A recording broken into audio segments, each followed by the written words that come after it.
Әлемнің түкпір-түкпірінде үлкен климаттық апаттар орын алып жатыр. Және бұл жағдайға байланысты көптеген адамдардың қойылатын заңды сұрағы: неге бұл мәселе әлем бойынша кеңінен айтылмай жатыр? Әрине, бұл жаңалық бүкіл әлем бойынша естілу керек еді. Бірақ бұның бір себебі де, кедергісі де РАЦИРС деп аталатын ұйым болып тұр. Неге десеңіз, бұл ұйым климаттық жағдайлар туралы шын ақпараттың таралуына барынша қарсы.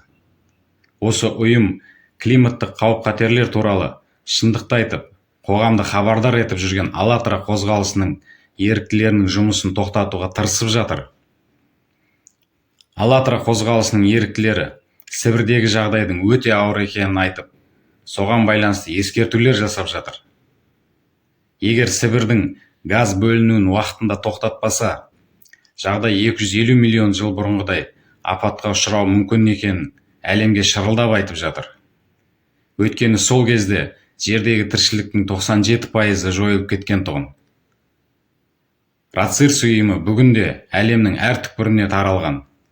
Қазірдің өзінде Украинада осы ұйыммен байланысы бар Ирина Кременовская есімді азаматша АЛЛАТРА қозғалысының мүшелерін қаралап, қудалауға тырысып жүр.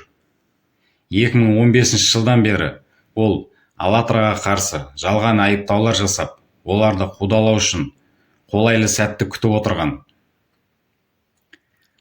Шындық ашылып, әр қайсымызға климат туралы дұрыс ақпараттар жету үшін ғылыми қызметкерлер мен еріктілерге ешкімнің кедергі келтірмеу үшін жағдай жасау керек. Міне, сол уақыт келді.